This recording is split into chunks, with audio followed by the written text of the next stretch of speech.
Paris, 1883. The air tastes like progress, which is to say, tastes largely of burning coal, expensive cigar smoke, and the faint, underlying metallic tong of 1,000 heavy iron wheels grinding against steel rails. You are standing in the cavernous, echoing belly of the Gare de l'Est, or the Gare de Strasbourg, as the locals are still calling it out of habit. The ceiling is a vaulted cathedral of glass and iron, trapping the steam from the locomotives in a thick, artificial cloud that hangs above your head like a gray woolen blanket. It is chaotic, it is loud, and it is the absolute center of the civilized world. You are about to step onto a machine that promises to drag you across the entire continent of Europe in a metal box. A feat that, statistically speaking, you probably want to survive without contracting at least a mild case of bronchitis or losing your luggage to a sticky-fingered porter.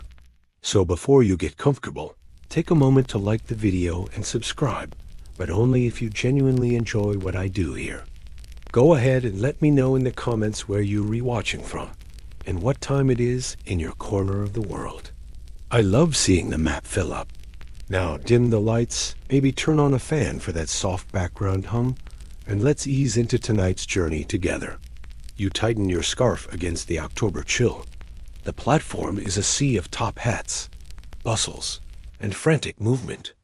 It's a sensory assault. Somewhere to your left, a brass band is playing, though the music is fighting a losing battle against the rhythmic chug-chug of the idling steam engines.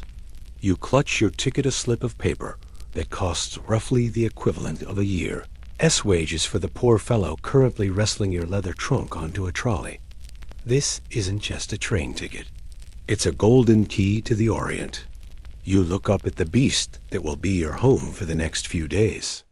It doesn't look like the sleek, aerodynamic trains of the future. It looks like a heavy, industrial fortress on wheels. The locomotive at the front is a dark, breathing monster, leaking steam from its pistons and radiating a heat that you can feel from 10 feet away. The fireman is shoveling coal into the firebox, his face smeared with soot, looking like a demon tending the gates of hell so that you can sip champagne in paradise. Behind the engine are the carriages. They are magnificent. At this early stage in the train's history, before the iconic midnight blue and gold livery of the 1920s takes over, the cars are likely made of varnished teak, glowing with a deep, honey-brown luster under the flickering gas lamps of the station. They are long, heavy, and imposing, bearing the crest of the Compagnie Internationale des Wagonslits. That mouthful of a name is the company that has decided that sleeping on a train should and just be possible. It should be fashionable. You step toward the train, dodging a crying baby and a very serious-looking man with a handlebar mustache, who is almost certainly a diplomat or a spy, because apparently you can't have one without the other on this route. The conductor waiting at the door is a study in rigidity. He is wearing a uniform that is cleaner than your soul, with gold buttons that gleam, even in the smoggy station light. He checks your name against a manifest, his eyes scanning you for any sign that you might be an anarchist with a bomb in your hatbox. You climb the steep metal steps. The transition is instant. One moment, you are in the cold, noisy, smelling of sulfur station. The next, you are inside a hushed, velvet-lined cocoon. The corridor is narrow, smelling of beeswax polish and fresh linens. The roar of the station is muffled to a dull thrum. You run your hand along the wall. It's warm mahogany. This is the central promise of the train, that you can travel through the wild, unpredictable landscape of Europe without ever actually having to touch it. You find your compartment. It's a marvel of compact engineering. During the day, it's a plush sitting room with velvet banquettes that look comfortable enough to swallow you whole. At night, it transforms, thanks to the invisible labor of the conductor, into a bedroom. This was a revolutionary concept. Here is a mainstream historical fact for you. The inaugural journey of the Express d'Orient. It wouldn't officially be branded the Orient Express in English minds until a bit later left Paris on October 4th, 1883, carrying about 40 passengers. But it didn't actually go all the way to Istanbul by rail. The tracks ran out in Bulgaria. Passengers had to get off, take a ferry across the Danube, take a primitive local train, and then finally a steamship for the last leg into Constantinople. It wasn't quite the seamless one-seat ride the brochures promised. But hey, marketing has always been a bit optimistic. As you settle into your seat, watching the platform through the thick glass window, you notice the other passengers. It's an exclusive club. There are journalists invited to hype the experience, and wealthy travelers who want to see the East before it changes. But there is a quirky tidbit about this first run. Passengers were quietly advised to carry revolvers. Yes, personal firearms.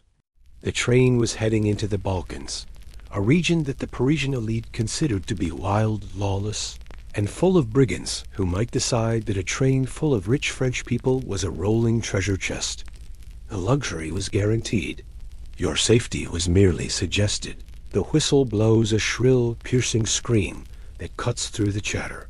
The train lurches. It's not a smooth, electric glide. It is a violent tug as the steam engine overcomes the inertia of tons of wood and steel. You are thrown slightly back into the velvet cushions. The gas lamps in the carriage sway on their gimbals. Outside, the platform begins to slide away. The faces of the well-wishers blur. You are moving. You pass the soot-stained brick walls of the Parisian suburbs, the laundry hanging from tenement balconies, the factories churning out the iron that built this very track. The train gathers speed, the clack, clack, clack of the wheels finding a rhythm that will become the soundtrack of your life for the next 80 hours. Historians still argue whether the initial public reaction to the sleeping cars was purely one of awe, or if there was a significant undercurrent of moral panic.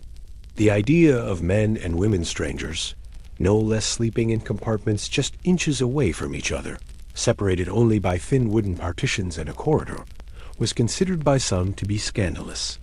It was a hotel on wheels, and hotels were places where questionable things happened. The Wagenslitz company had to work very hard to frame the experience as dignified and safe, mostly by making it so expensive that only the right sort of people could afford to be scandalous on board. The city of Paris fades into the gray twilight. You are now enclosed in a capsule of light and warmth, rocketing into the dark French countryside. The steam engine up front is devouring coal, turning water into motion, dragging you toward the Rhine, toward the Alps, toward the unknown. You lean your head against the antimacassar, that little lace cloth on the headrest meant to protect the fabric from your hair oil and close your eyes. The journey has begun, and the station is just a memory of smoke and noise left far behind. As the train rattles through the dark French countryside, leaving the lights of Paris behind like a fading constellation, you might find yourself wondering who exactly decided that putting a luxury hotel inside a moving metal tube was a good idea. To answer that, you have to mentally disembark from this velvet-lined cocoon and travel back in time, and across an ocean, to the United States in the late 1860s. You are following the footsteps of a man named Georges Nagelmakers. He is Belgian, he is 23 years old, and he is wealthy. Specifically, he is the son of a banker, which usually implies a life of easy comfort and perhaps a quiet desk job managing accounts. But Georges is currently in America for a reason that is straight out of a melodramatic novel. He fell in love with his cousin. And not just a distant cousin, but his older cousin. His conservative family, horrified by the potential scandal, did what any wealthy 19th century family would do. They pack him off on a steamship to New York with a stack of cash and instructions to forget about her while touring the New World. So, you find yourself alongside Georges in 1867, traversing the vast, dusty, and often lawless expanses of the United States. It is a country still recovering from a civil war, vibrating with the chaotic energy of Reconstruction and westward expansion. And the primary way to get around this massive continent is the train. Georges is fascinated. In Europe, trains are mostly for short hops. You get on, you sit on a stiff wooden bench, or a slightly softer upholstered one if you're rich. You arrive, and you sleep in a hotel. But in America, the distances are too great. The train has to be the hotel.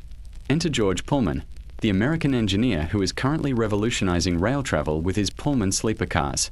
You step into one of these Pullman cars with nagelmakers. It is a revelation, but it is also a bit of a nightmare.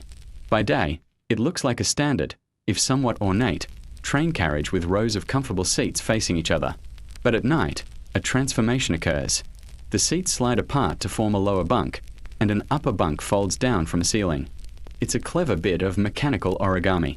However, the reality of sleeping in a Pullman car is less luxury and more high-stakes camping. There are no private compartments. There is just a central aisle with heavy curtains separating the bunks from the walkway. You are essentially sleeping in a dormitory on wheels. You can hear the man in the bunk above you grinding his teeth. You can smell the feet of the prospector 3 bunks down. If you need to use the restroom in the middle of the night, you have to navigate the swaying aisle, dodging boots and luggage, trying not to fall into a stranger's lap.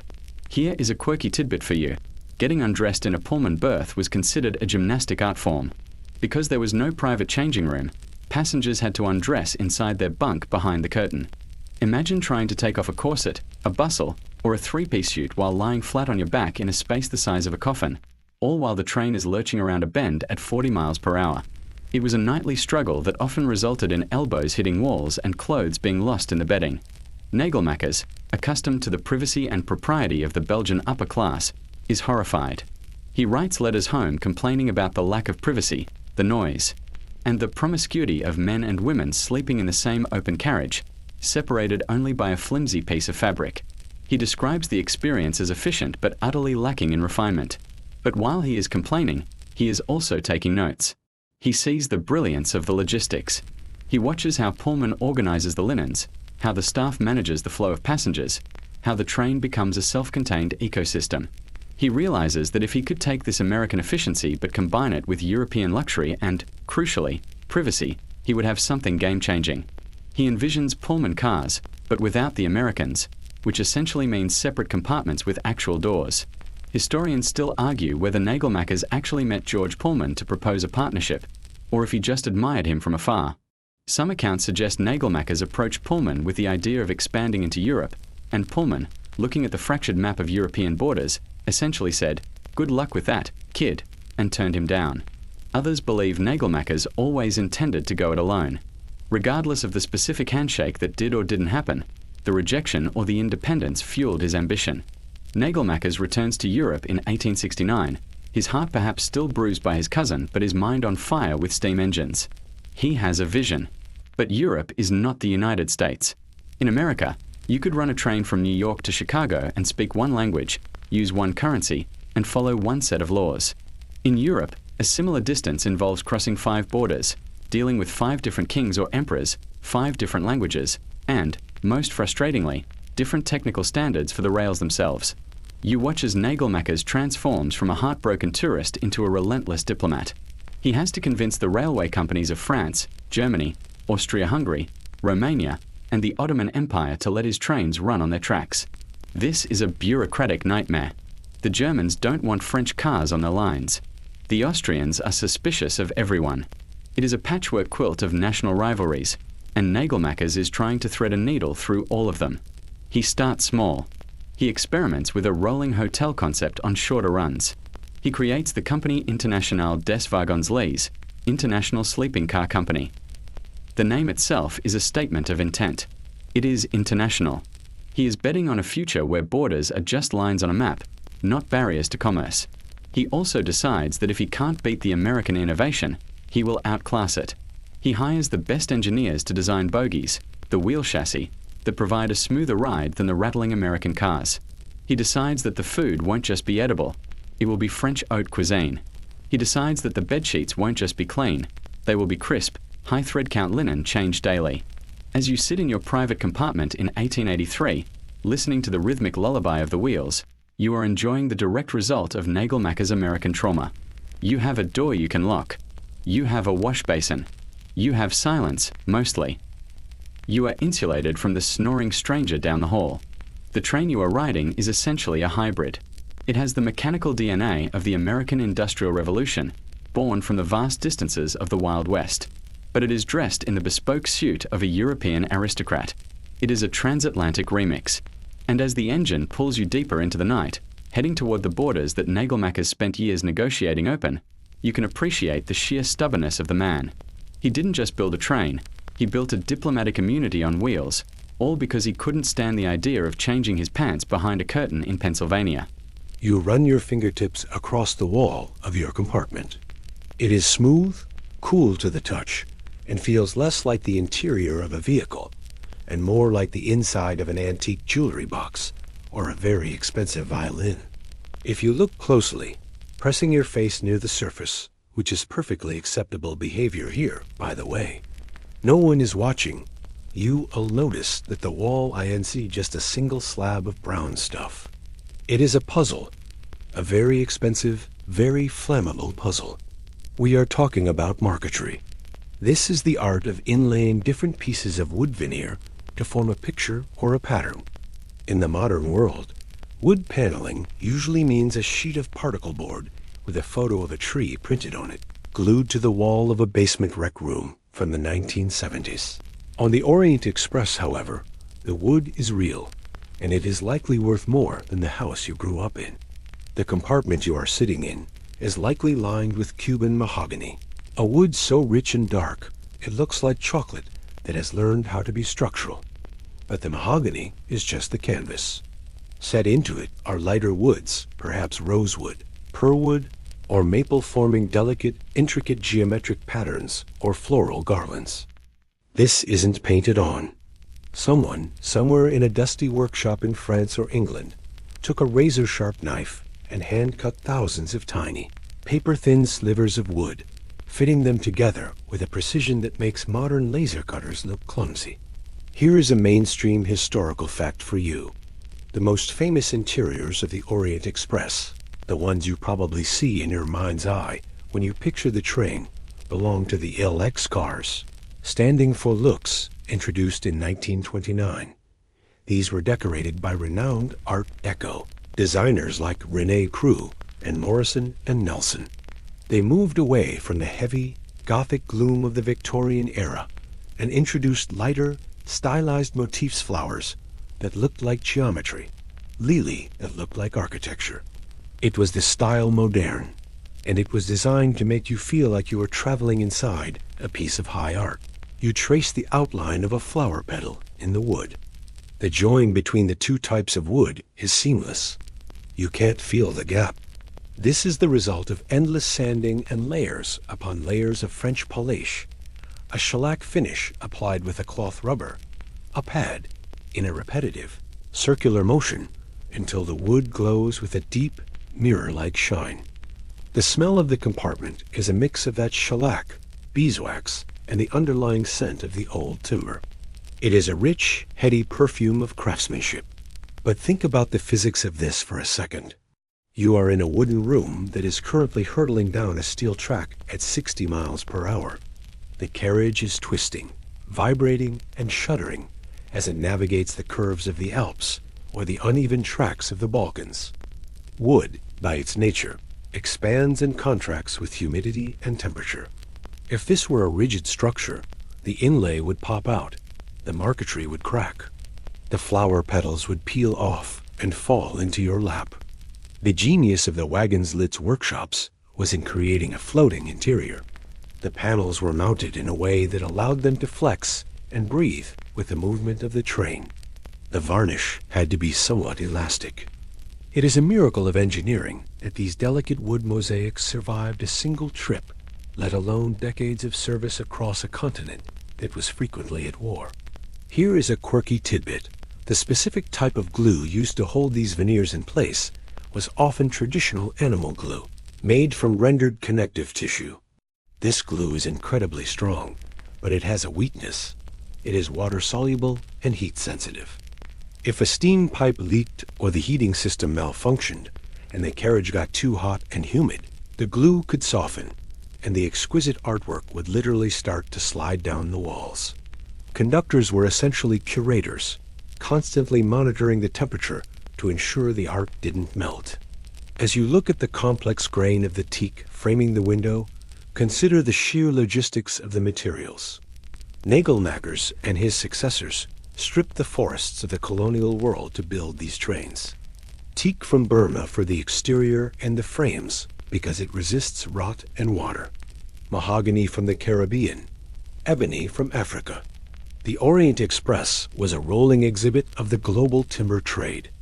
It was the British Empire and the French colonial empire manifested in furniture form. Historians and art experts still argue whether the most iconic marquetry panels, specifically the blackbirds and grapes motif found in carriage 3544, were actually designed by René Preux himself or by his daughter, who was a talented artist in her own right but rarely received credit. The designs are unsigned, leaving us to guess at the hand that drew the initial sketch.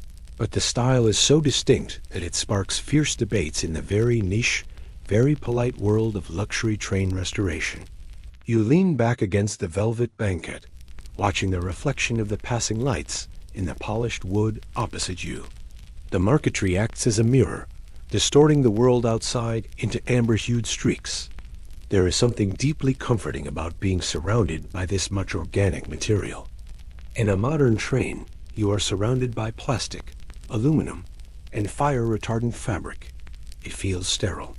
Here, the wood absorbs the sound. It dampens the high-pitched screech of the wheels into a dull, rhythmic thud. It feels alive.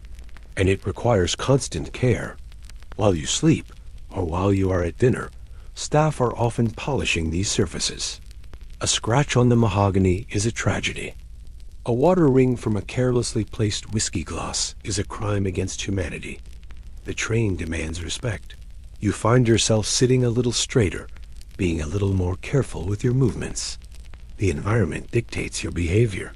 You don't put your feet up on a wall that took a craftsman 3 months to assemble. The sheer darkness of the wood also serves a practical purpose. As the evening wears on and the lights in the compartment are dimmed, the dark walls seem to recede, making the space feel larger, or perhaps just more intimate. You are in a burrow. A very expensive, very fast burrow. The train banks into a curve. The wood groans a soft, settling sound, like an old ship shifting in the tide. It's a reassuring noise. It tells you that the structure is holding, that the glue is sticking, and that the thousands of tiny pieces of veneer are gripping each other tightly as they carry you further east. You are traveling inside a masterpiece, and unlike a museum, you are allowed to touch the exhibits. In fact, you are sleeping inside one. A melodious 3-note chime floats down the corridor, played by a steward walking the length of the train with a small xylophone. It is the dinner gong. On any other form of transport, a bell usually signals an emergency or a school recess. But here, it triggers a Pavlovian response of extreme refinement. You smooth your evening wear, because yes, you have changed into a tuxedo or a silk gown in the cramped confines of your compartment, performing a contortionist act that would impress a circus performer and head toward the aroma of roasting pheasant. You step into the dining car, and for a moment, the sensory confusion hits you again. You are hurtling through the dark void of the Swiss or Austrian countryside. Yet you have walked into a Parisian bistro that rivals the Ritz. The lighting is bright and warm, reflecting off surfaces that are exclusively polished mahogany, beveled mirrors, and crisp white linen. You sit down at a table set for 2 or 4. A table setting is an exercise in optimism against physics. There are heavy silver forks, knives, and spoons, laid out with military precision. There are stemmed glasses, genuine baccarat crystal shimmering under the lights. You look at the wine glass. It is thin, delicate, and looks like it would shatter if you looked at it too hard, let alone subjected it to the vibrations of a steam train. But then the waiter arrives. He is dressed in a white jacket with gold buttons, and he moves with the grace of a ballet dancer on a ship in a storm. He pours the wine. Now watch closely. The train hits a switch point. The carriage lurches violently to the left. Your instinct is to grab the table edge. The waiter, however, doesn't even blink. He leans with the train, his arm acting as a biological gyroscope, keeping the bottle perfectly aligned with the glass. The wine flows in a steady ruby stream, landing in the bowl without spilling a drop.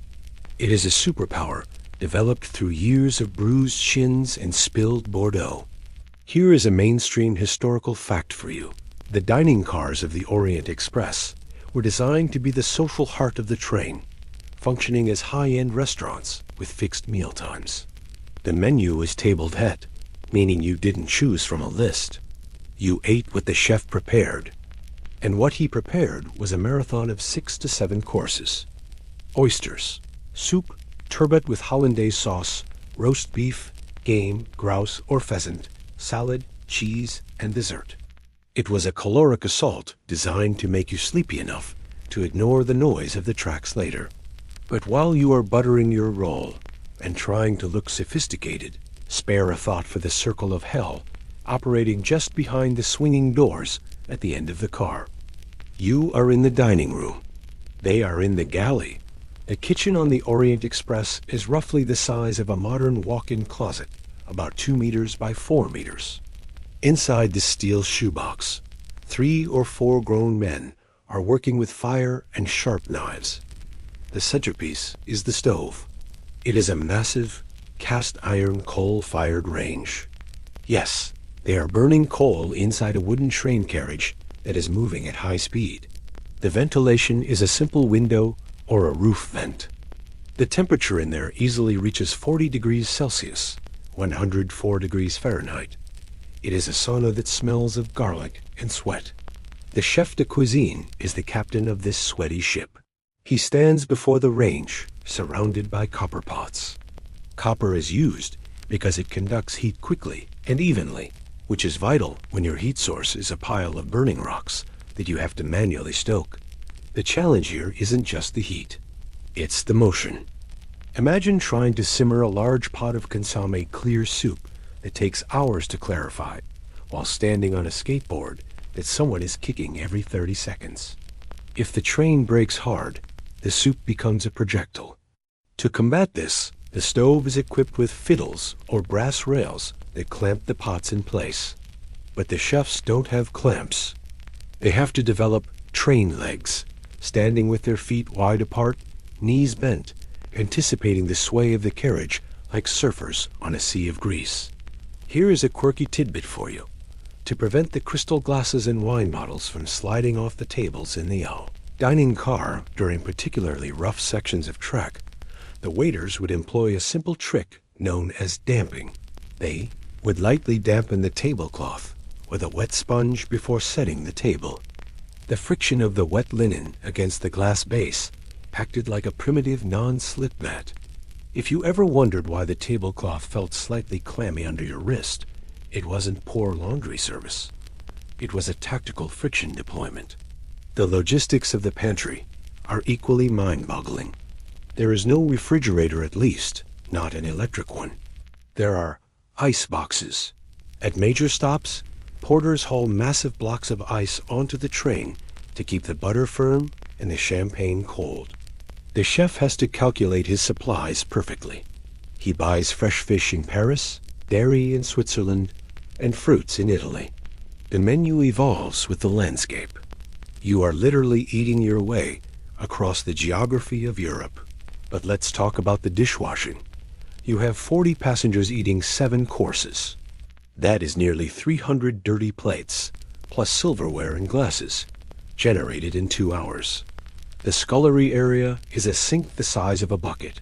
The dishwashers, often the lowest-ranking members of the crew, work in a frenzy of steam and soap, drying the silver instantly to prevent water spots.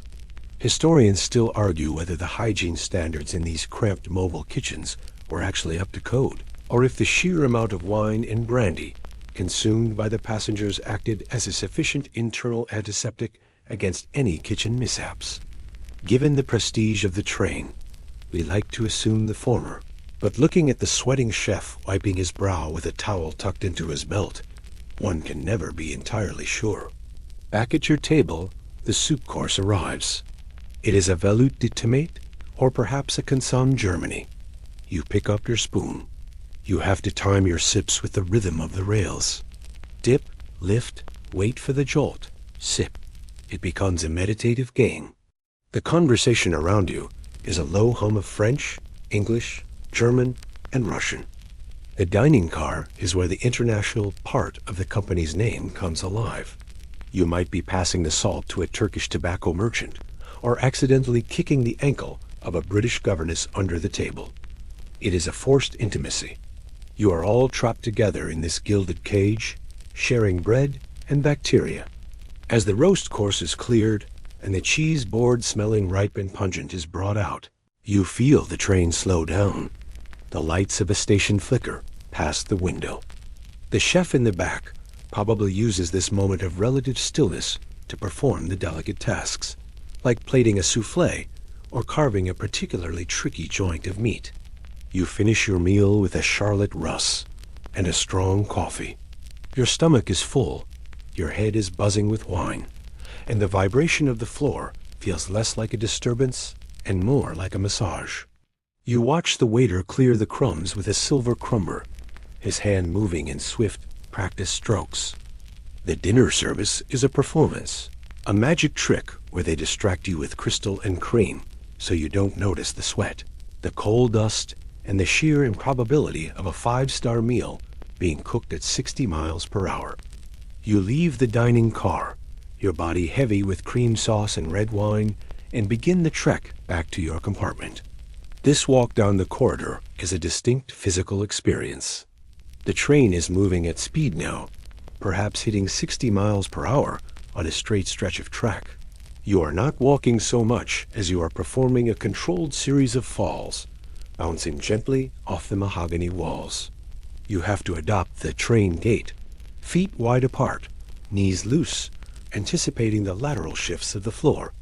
But have you ever stopped to think about why you aren't bouncing off the ceiling?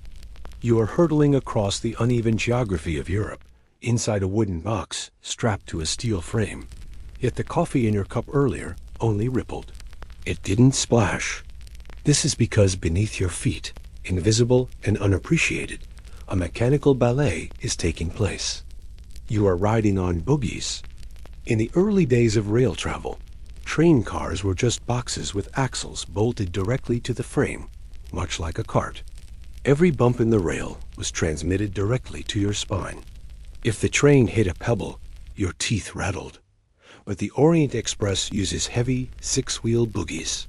These are independent sub-assemblies, little trucks that the main carriage sits on top of. They can pivot. When the train goes around a curve, the carriage body stays relatively straight while the boogie swivels underneath to follow the track. It is the difference between driving a go-kart and driving a Rolls-Royce. The weight is your friend here. These teak carriages are incredibly heavy, far heavier than modern aluminum trains. Mass possesses inertia. It wants to stay put. So, when the wheels hit a bump, the sheer tonnage of the dining car refuses to be bullied by the sudden jolt. The heavy teak structure absorbs the energy, acting as a giant organic dampener. You are essentially riding inside a very heavy, very expensive paperweight. But the real magic lies in the springs. Nested within the boogies are layers of suspension. First, there are the primary springs, usually heavy steel coils right next to the axle boxes. These take the harsh, high-frequency chatter of the metal wheels against the metal rails. Then, there are the secondary springs. These are often elliptical leaf springs, stacks of curved steel plates clamped together. When the train hits a dip, the leaf springs compress. The friction between the steel plates, as they slide against each other, absorbs the energy, converting the violent mechanical shock into heat. You don't feel the dip. You feel a long, slow heave, like a boat cresting a swell. It turns a punch into a caress. Here is a mainstream historical fact. The tracks of the late 19th and early 20th centuries were not the continuous welded rail we have today. Today, rails are welded into ribbons miles long, which is why modern trains make a smooth whoosh sound. Back then, rails came in short sections, usually 30 to 60 feet long, bolted together with steel plates called fish plates. A small gap was left between them to allow the metal to expand in the summer heat. This gap is responsible for the rhythm of your life on board. Click-clack, click-clack. Every time a wheel hits that gap, it makes a sound. With 6 axles on your carriage, that's 12 impacts per rail joint. Multiply that by the speed. The result is a complex, syncopated percussion. It is a mechanical heartbeat. It is loud, yes, but it is rhythmic. The human brain loves rhythm. It latches onto the pattern, filtering it out as white noise, turning the industrial clamor into a soporific lullaby. However, the noise was a problem for the luxury brand. This brings us to a quirky tidbit. In an effort to silence the ride, some railway engineers, particularly in the Pullman tradition, which influenced nagelknackers, experimented with paper wheels. Yes, paper. The Allen paper car wheel. Company manufactured wheels that had a steel tire, the part that touches the track, and a steel hub. But the center disc was made of compressed strawboard paper held between iron plates. The paper absorbed the high-pitched metallic ringing sound that solid iron wheels made. It was a literal sound dampener made of mashed-up pulp. While it's debated exactly how many European wagons-lit cars utilized this specific American invention versus other dampening methods like teak block inserts, the obsession with silence was real. You are paying a fortune to sleep. You don't want to hear the scream of steel. You finally reach your compartment. The conductor has been here while you were eating. The transformation has occurred. The velvet banquet is gone, replaced by a bed made up with crisp white sheets and a heavy wool blanket bearing the company crest. The reading lamp is on, casting a warm yellow pool on the pillow. You sit on the edge of the bed. The vibration here is different from the dining car. You are over the wheels now. You can feel the track through the soles of your feet. Historians and medical experts of Victorian era still argue well. They argued, and we now study their arguments about the health effects of this vibration. There was a genuine medical diagnosis called railroad spine or railway nerves. Doctors believed that the constant micro-concussions of the train ride could cause spinal injuries, hysteria, or a general breakdown of the nervous system. They thought the speed, a terrifying 50 miles per hour, confused the internal organs. As you unbutton your collar and slide between the sheets, you likely disagree with the Victorian doctors. The vibration feels less like a medical hazard and more like a cradle. It rocks you. The sway is lateral left, right, swaddling you against the mattress. The physics of the bunk are interesting too. You are sleeping parallel to the direction of travel. If the train breaks, you slide toward the head or foot of the bed. If you were sleeping perpendicular across the train, a sudden stop would roll you out of bed. Nagelknackers thought of everything. You turn off the lamp. The room plunges into darkness, save for the sliver of moonlight or passing station lamps cutting through the gap in the blinds. You listen. Click-clack, whir, click-clack. The suspension springs beneath you are groaning softly, taking the punishment so you don't have to. The grease in the axle boxes is keeping the bearings spinning. The fireman up front is shoveling coal. 1,000 moving parts are working in unison to propel you through the void. You feel the train bank into a long curve. Your body presses deeper into the mattress. Gravity is shifting. You are suspended in a complex web of forces, centrifugal force pulling you out, gravity pulling you down, the train pulling you forward. It is a womb of heavy engineering. The click-clack slows down. The rhythm changes. Click-clack, click-clack. The brakes squeal, a high-pitched song of friction. You are stopping. This isn't your stop. This is a border. And in the world of the Orient Express, a border means the lights are about to come on. The spell is about to be broken, and the bureaucratic reality of Europe is about to march down the corridor in heavy boots. You pull the blanket up to your chin, hoping they pass your door, but deep down, you know that the knock is coming. The mechanical lullaby has paused, and the paper-shuffling interlude is about to begin. The silence is what wakes you. You have spent the last few hours being lulled into a semi-comatose state by the rhythmic thrum of the suspension. springs and the click-clack of the wheels crossing the rail joints. Your body has acclimated to the motion, accepting the vibration as its new baseline for stillness. So when the motion stops, your brain sounds a silent alarm. The mechanical lullaby has been cut. You lie there in the darkness of your compartment. The heavy velvet curtains are drawn, blocking out the world, but you can feel the absence of speed. The carriage gives a final heavy groan, the teak timbers settling onto the steel frame, and then nothing. Just the hiss of escaping steam from somewhere far ahead, and the crunch of heavy boots on gravel outside your window. You check your pocket watch on the bedside table. It is 2 a.m. Or maybe it's 3 a.m. You aren't sure because you've crossed a time zone. Or perhaps 2. You are in a liminal space, somewhere between the Rhine and the Danube, suspended in a bureaucratic void. There is a sharp rap on your door. Knock. Knock. It is not the polite, deferential tap of the steward bringing you morning coffee. This is the authoritative knuckle of the state. You sit up, fumbling for the switch of the reading lamp. The sudden yellow light stings your eyes. You slide your legs out of the warm bed, shivering immediately. The heating on the train is steam-driven, fed by the locomotive. When the locomotive stops or is uncoupled, the heat begins to die. The chill of the German or Austrian night is already seeping through the window seals, seeking out the warmth of your pajamas. You unlock the door and slide it open. Standing in the corridor, framed by the mahogany paneling like a portrait of stern authority, is a customs officer.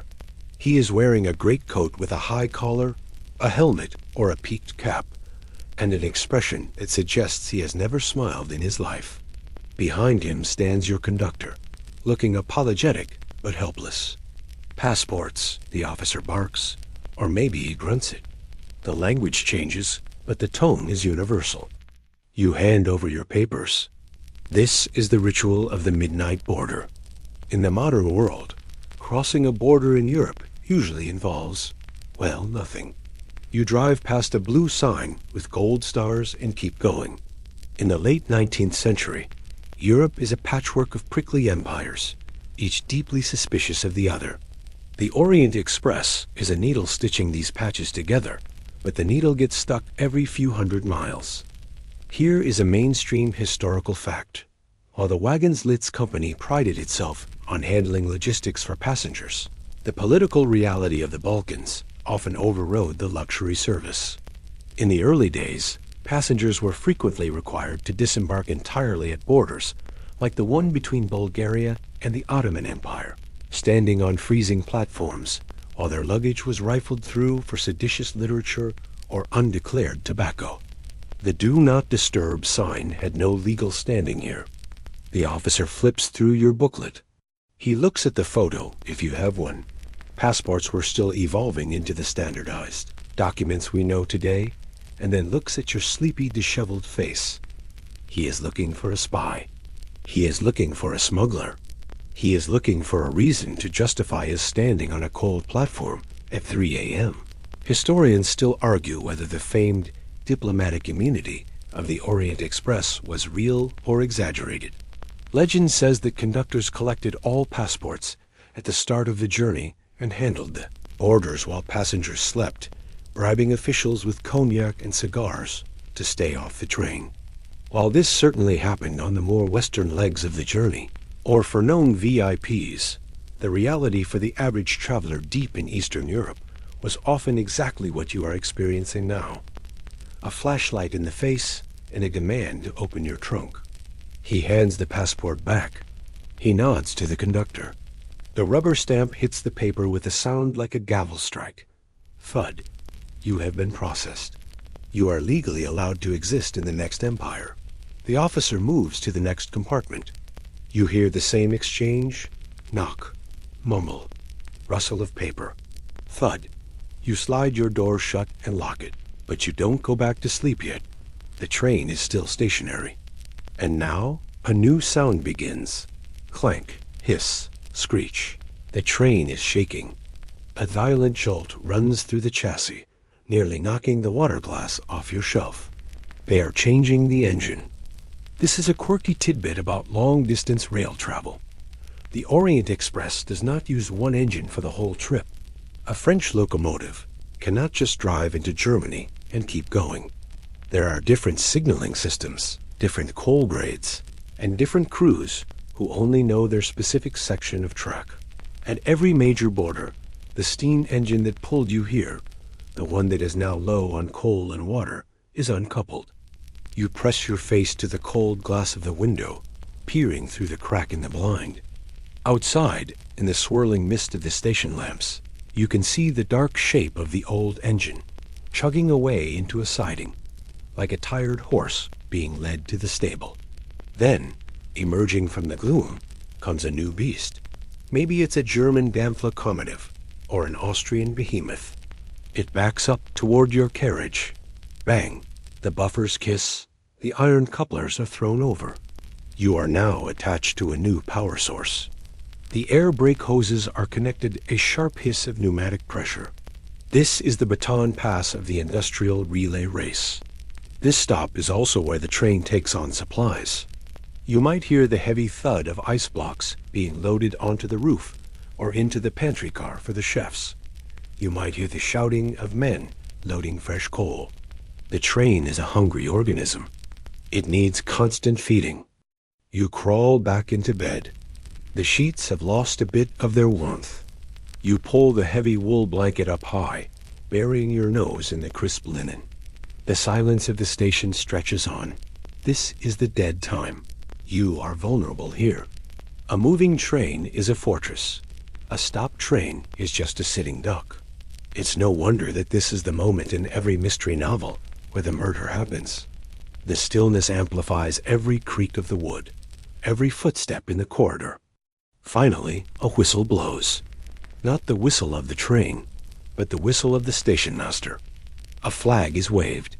The new engine gives a mighty heave. The wheels slip for a second on the cold, damp rails CHUFF-CFUFF- before finding traction. The coupling chains pull taut. Your carriage jerks forward, then settles into a slow roll. You watch the station lights slide past. A lonely guard in a sentry box, huddled over a brazier. A pile of mailbags. A stray dog. And then darkness again. The rhythm returns. Click-clack. The speed builds. The heat begins to hiss back into the radiator pipes as the new engine pumps steam through the system. The midnight bureaucracy is over. You have survived the inspection. You are now in a new country, under a new jurisdiction, governed by a new king. But inside your mahogany box, nothing has changed. You close your eyes, letting the return of the vibration lull you back under. The border was just a dream, a momentary interruption in the smooth, linear narrative of the rails. You are safe again, at least until the next border in 6 hours. The train has been climbing for hours. If you were paying attention to the pitch of the floor or the straining rhythm of the locomotive, you would have noticed the subtle shift in gravity. The heavy teak carriage is no longer gliding across the flatlands of France or the rolling hills of the Rhine Valley. It is clawing its way upward. You are entering the domain of the Alps, the jagged granite spine of Europe that has inconvenienced generals, emperors, and elephants for millennia. Outside your window, the scenery has shifted from pastoral farmland to something more violent. The trees are jagged pines, clinging to the sides of cliffs with desperate root systems. The air, if you were brave enough to crack the window, is thin and biting. You are approaching the Great Barrier. In the early days of travel, this was where the journey stopped, or at least turned into a miserable slog over a mountain pass on a mule. But you are a passenger of the industrial age. You do not climb the mountain. You go through it. You are approaching the Simplon Tunnel. The train slows as it reaches the town of Brig on the Swiss side. The vibration of the steam engine, that living, breathing beast that has pulled you this far, suddenly dies. The silence that follows is heavy. You might panic for a second, thinking the boiler has exploded or the coal has run out. But this is a calculated pause. Here is a mainstream historical fact. When the Simplon Tunnel opened in 1906, it was the longest railway tunnel in the world, a title it held until the Seikan Tunnel in Japan opened in the 1980s. It stretches for 12 miles, nearly 20 kilometers, under the Monte Leon Massif. 12 miles is a long way to be inside a rock. There is a flurry of activity outside. You hear the clanking of chains and the shouting of engineers in Swiss German. They are swapping the engine. Why? Because if you took a coal-fired steam locomotive into a 12-mile tunnel, the smoke would have nowhere to go. By the time you reached Italy, the train would be a hearse carrying a cargo of asphyxiated aristocrats. The Simplon was one of the first major main lines to be electrified from day one for this very reason. You feel a new sensation, a low magnetic hum. A heavy electric locomotive, a boxy, utilitarian brute, compared to the romantic steam engine, is coupled to the front. There is no chug-chug anymore. There is just a surge of torque. The train glides forward, smooth and terrifyingly silent. You approach the portal. It looks like a mouse hole at the base of a skyscraper. The mountain towers above you, millions of tons of granite, snow, and indifference. And then the world vanishes. You are plunged into absolute, total blackness. If you thought the night outside was dark, this is a different species of darkness. This is primal. The lights in your carriage flicker on. Thank goodness for the dynamo, but they only illuminate the interior. Outside the glass, there is nothing. Not a star, not a farmhouse lamp, not a reflection. Just a wall of soot-stained rock rushing past inches from your nose. The sound changes instantly. The open-air rhythm of the rails is gone, replaced by a deafening roar. The noise of the wheels is trapped by the tunnel walls and thrown back at the carriage. It is a chaotic, echoing cacophony that makes conversation impossible. You feel the pressure change in your ears pop. Click, pop as the train pushes a column of air ahead of itself, like a piston in a cylinder. Even though this is an electric train, the air in the tunnel feels heavy. It is thick with the memory of dust and the unique dampness of the subterranean world. You are thousands of feet below the peak of the mountain. The weight of the rock above you is a psychological pressure that presses down on your chest. You are currently the meat in a granite sandwich. Historians still argue about the true geopolitical intent behind the massive investment in the Simplon route. Was it purely a commercial venture to shorten the travel time between London and Istanbul? Or was it a strategic military bypass designed to isolate Germany and Austria-Hungary? The Simplon Orient Express, which launched after WWI, used this route specifically to avoid the defeated Central Powers, turning the tunnel into a critical artery of the new European order. You are riding through a hole that redrew the map. But while you sit there, sipping a glass of water and trying to ignore the popping in your ears, spare a thought for the men who dug this hole. It took nearly 8 years. They started from both the Swiss side and the Italian side, drilling toward each other in the dark, hoping the math was right and they would meet in the middle. Spoiler alert, they did, but the cost was astronomical. Here is a quirky tidbit for you. The biggest problem inside the Simplon tunnel during construction wasn't the cold. It was the heat. As you go deeper into the Earth's crust, it gets hotter. In the middle of the tunnel, rock temperatures reached 130 degrees Fahrenheit, 55 degrees Celsius. It was a tropical hellscape inside a frozen mountain. The conditions were so hot and humid that a mysterious miner's anemia broke out among the workers. It turned out to be Ankylostomiasis hookworm. A parasite usually found in the tropics was thriving in the Swiss Alps because the tunnel had created an artificial jungle environment deep underground. You check your watch. 5 minutes have passed. The darkness is relentless. You try to look out the window again, cupping your hands around your eyes to block the reflection. You see the occasional flash of a service light or the dripping arch of a refuge niche, but mostly it is just a blur of wet stone. The air in the carriage is getting warmer. The heat from the rock is penetrating the teak walls. It feels suffocating, a claustrophobic embrace that makes you want to loosen your tie or fan yourself with a dinner menu. You realize how fragile this luxury is. You are drinking crystal clear water and sitting on velvet, but you are suspended in a hostile environment where humans were never meant to exist. This is the longest 20 minutes of your life. The narrative of the journey has been suspended. There is no scenery to look at, no peasants waving from fields, no cows grazing. There is only the void. It is a time for introspection, or perhaps just a time to worry about structural integrity.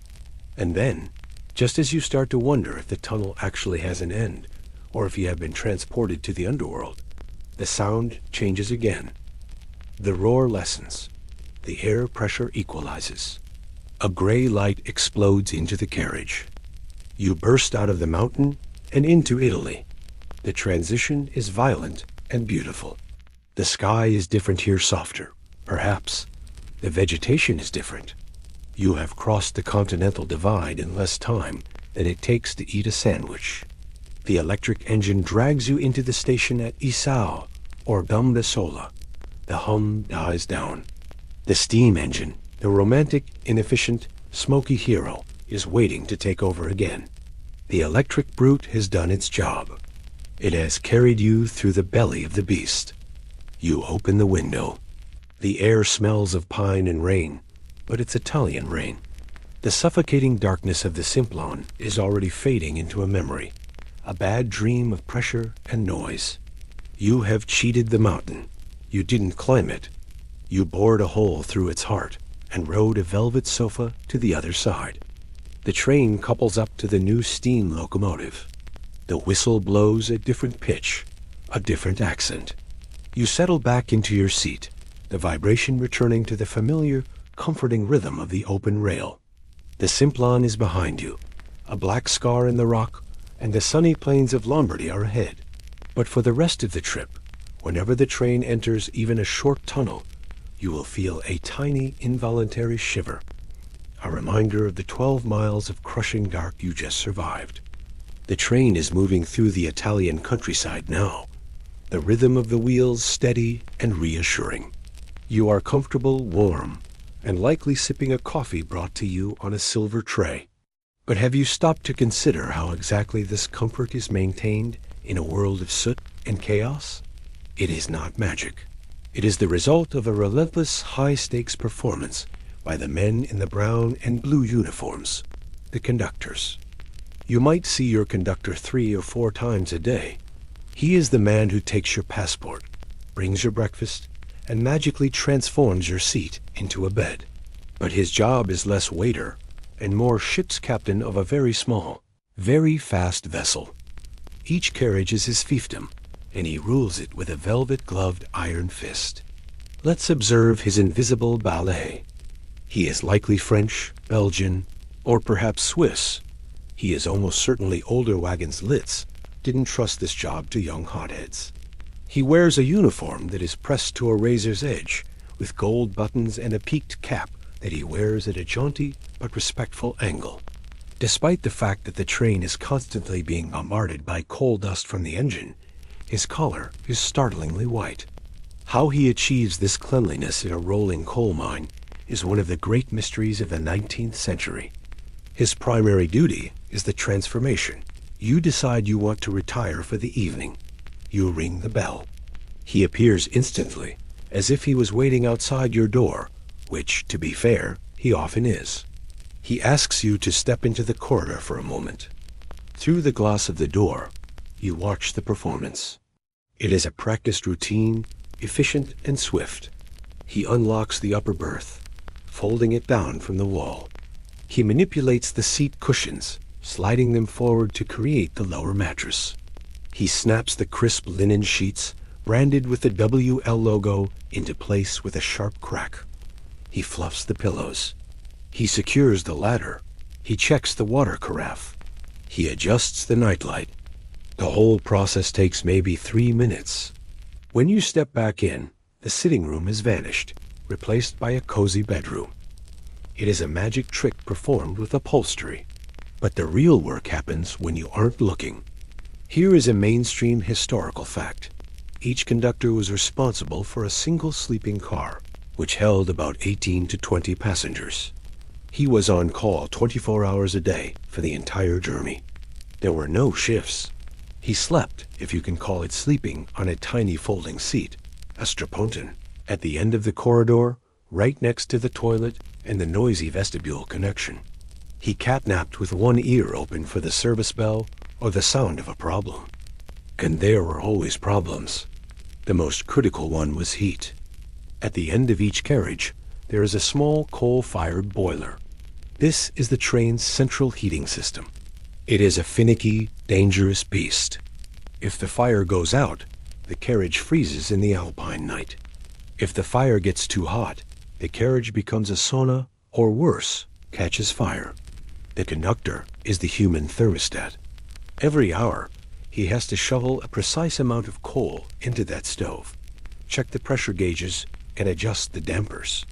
He does this in his pristine uniform, without getting a smudge of soot on his nose. Then there is the security. The conductor is the gatekeeper. He has a special key, a triangle-shaped tool that opens every door on the train. He locks the carriage doors at night to prevent bandits or just drunk passengers from other cars from wandering in. He keeps the passports safe. He knows exactly who is in every compartment. If a diplomat is smuggling documents, the conductor knows. If a couple is having an illicit affair, the conductor knows. He is the keeper of secrets. Historians still argue about the true power dynamic between the conductor and the passengers. On the surface, he was a servant, deferential and silent. But in reality, he held absolute authority over the physical environment. He controlled the heat, the light, the beds, and the boarders. Some scholars argue that the conductor was actually the master of the carriage, and the wealthy aristocrats were merely helpless cargo that needed to be managed. If you annoyed a conductor, you might find your heater mysteriously malfunctioning, or your bed made up with a lumpy blanket. Here is a quirky tidbit for you. The conductors were often recruited from the ranks of retired military NCOs, non-commissioned officers. Why? Because they had the perfect skill set. They could follow orders, they were obsessively neat, they could handle a rifle if necessary. Remember the bandits? And they were unfazed by chaotic logistics. They ran the carriage like a barracks, but with better thread count sheets. You watch him now, walking down the corridor. He is carrying a polishing cloth. As he walks, he absent-mindedly wipes a brass handrail, removing a smudge that only he can see. He straightens a rug with his foot. He is constantly fighting the entropy of travel. The vibration of the train loosens screws. He tightens them. The soot grimes the windows. He cleans them, and he has to be a linguist. He needs to speak enough French, German, English, and perhaps Italian or Turkish to understand that the lady in compartment 7 needs a hot water bottle, and the gentleman in compartment 4 is having a heart attack. He is the translator of needs. As the night deepens and the train rattles toward the Balkans, you might see him sitting on his little jump seat at the end of the hall, filling out his logbook under a dim light. He is recording everything: the delays, the supplies used, the complaints. This logbook is the official record of the journey. He looks tired. The shadows under his eyes are deep. He hasn't slept in a real bed for 3 days. But when you walk past him to use the restroom, he snaps to attention. He smiles. Bonne nuit, monsieur. He is the anchor. The train is a complex machine hurtling through a dark, fractured continent.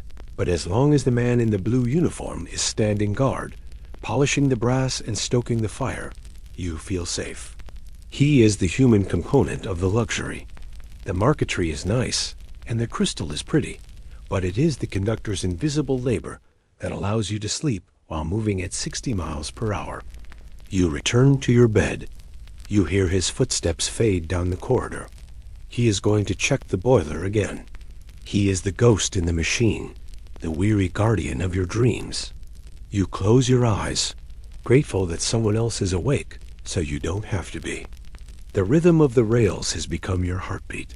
Click-clack, click-clack. It is consistent, reliable, and hypnotic. You have come to trust that the train will always move forward, that the engine will always pull, and that the heat will always hiss from the pipes. But nature, especially in the Balkans, has a way of laughing at industrial arrogance. You are somewhere near Kirkuk, about 60 miles from Istanbul. It is late January. The year is 1929. The sky outside your window is not just gray, it is a wall of white. Snow has been falling for days, a relentless, silent accumulation that has turned the landscape into a blank sheet of paper. The train begins to slow, not the gentle deceleration for a station, but a sluggish, fighting struggle against friction. The wheels are slipping. You can feel the locomotive straining, the pistons hammering against a resistance that isn't gravity. The wind is howling, driving the snow into drifts that are 6, 8, 10 feet deep. Then, with a final defeated shudder, the Orient Express stops. You wait for the usual sounds, the whistle, the shout of the conductor, the clank of a new engine. But there is only the wind. You slide open your door and peer into the corridor. Other heads are popping out: an aristocrat in a silk robe, a nervous diplomat, a lady clutching her lapdog. The conductor is hurrying past, his face pale. "It is nothing, monsieur," he lies smoothly. "Just a small delay with the signals." But it isn't the signals. The train has plowed into a snowdrift so deep it has buried the tracks. You are stuck. And not just for an hour. You are about to endure the most famous delay in the train's history. You are stuck for 11 days. Let that sink in. 11 days. You are trapped in a wooden box in the middle of a freezing Turkish wasteland. The train is no longer a vehicle. It is a stationary island of fading luxury. For the first day, it is almost an adventure. The passengers play bridge. They drink the champagne. They laugh about the incompetence of the railway. But by day 3, the laughter stops. The heating system relies on the locomotive's steam.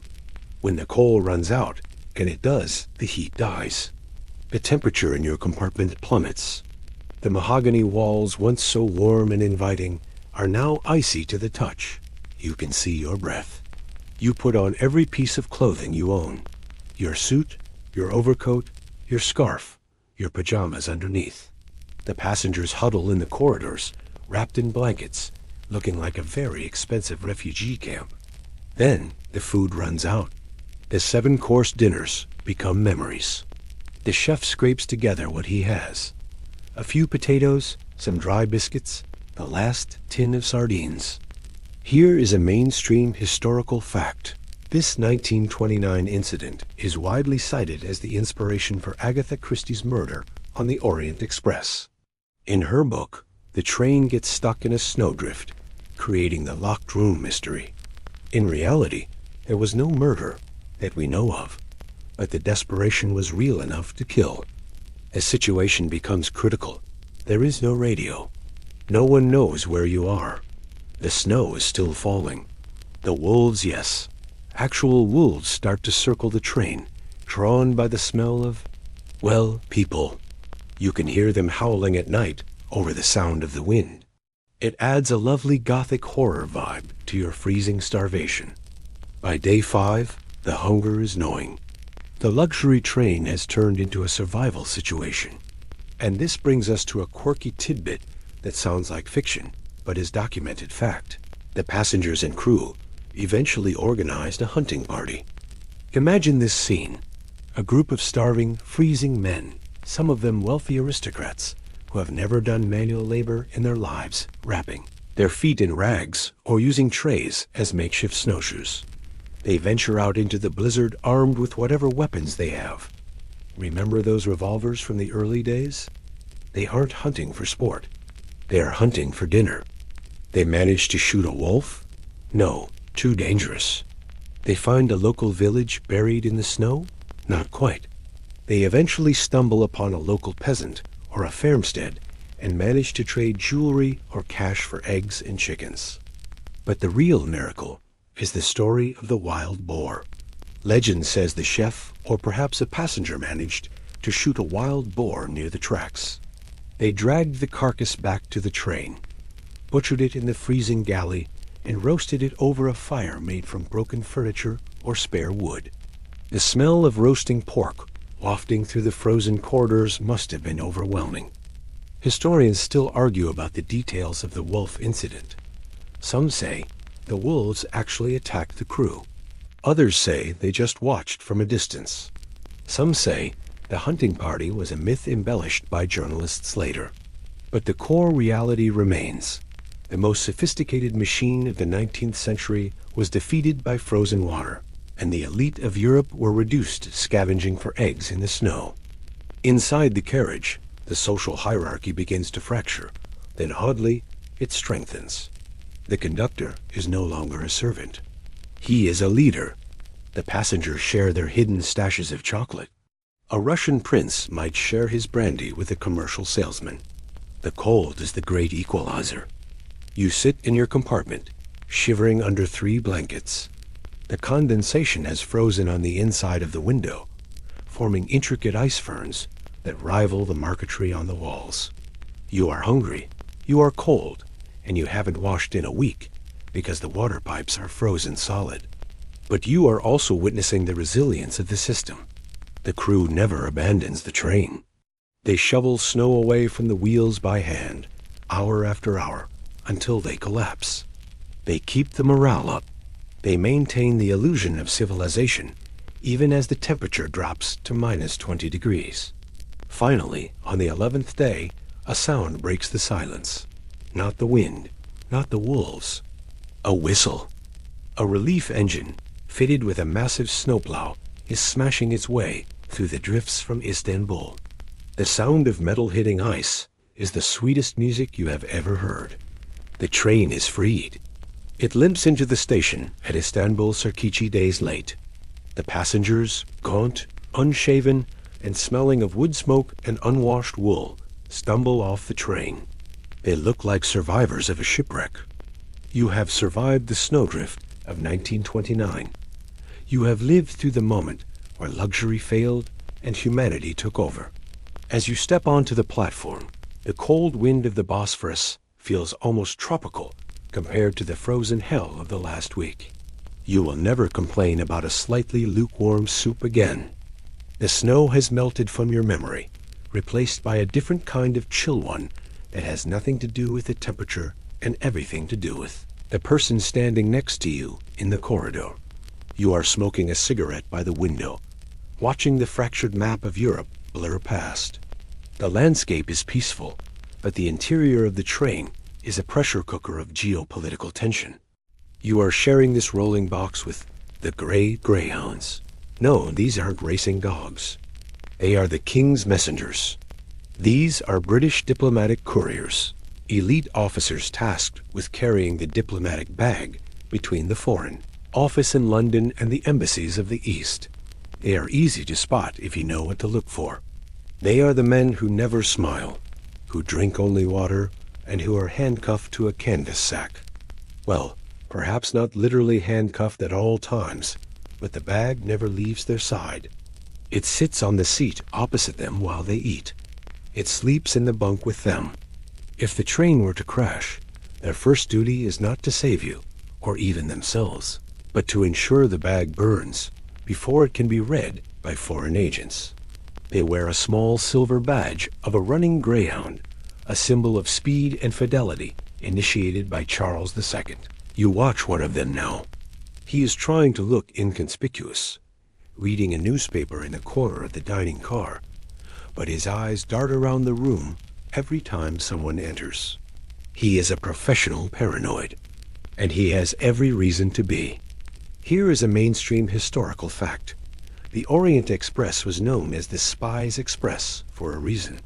During the Cold War, and especially in the interwar years of the 1930s, it was the primary artery connecting the major capitals of espionage: London, Paris, Vienna, Budapest, Bucharest, and Istanbul.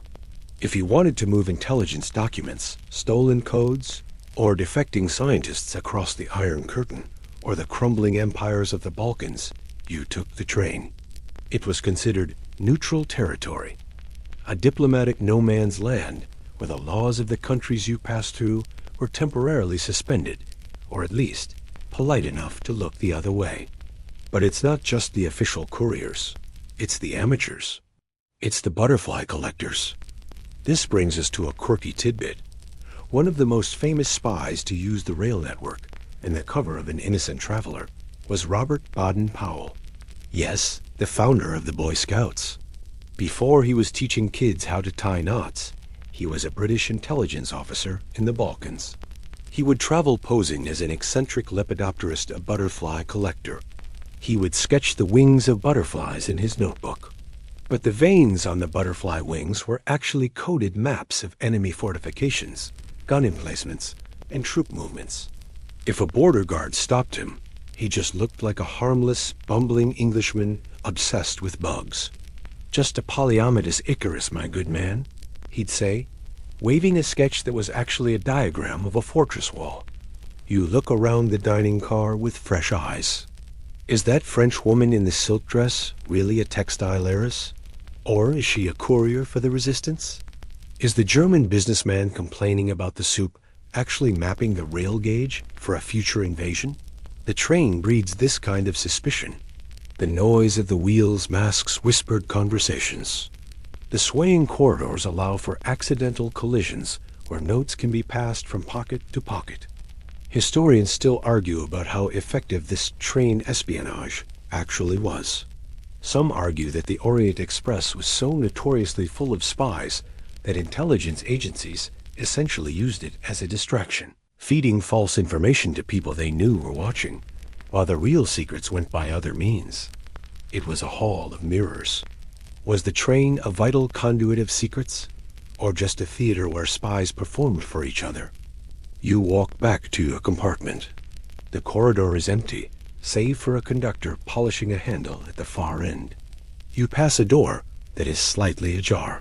You hear the distinct sound of a typewriter. Clack, clack, ding. Someone is writing a report. Is it a journalist filing a story about the scenery, or an attached typing up a summary of a secret meeting in Vienna? The atmosphere is thick with the great game. You feel like an extra in a movie that hasn't been written yet. The lighting helps. The dim, yellow glow of the sconces casts long shadows. Every sudden brake application feels like an ambush. And then there are the control stops. Vienna, Budapest. These aren't just stations. They are airlocks. When the train stops in these cities, the local secret police often board. They aren't looking for passports this time. They are looking for specific faces. You might see a man quietly escorted off the train by men in trench coats. He doesn't make a scene. He just stands up, leaves his unfinished coffee, and vanishes into the steam of the platform.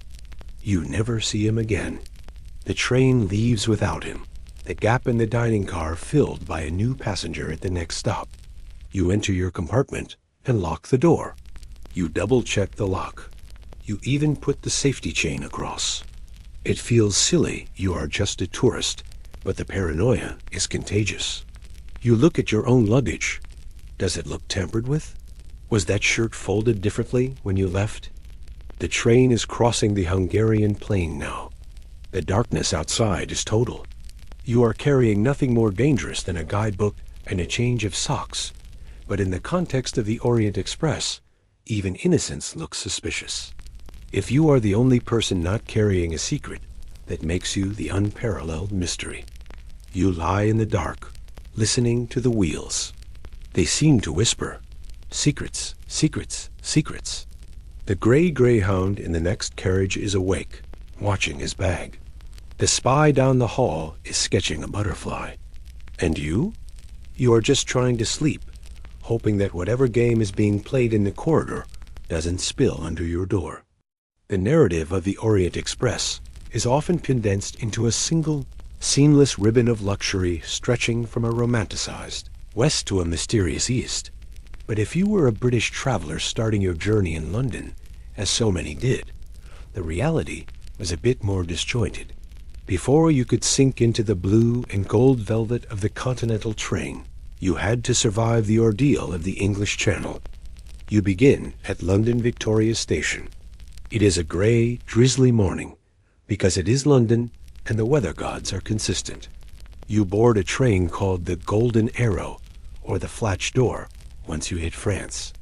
This is not a sleeping train. It is an all-Pullman parlor train.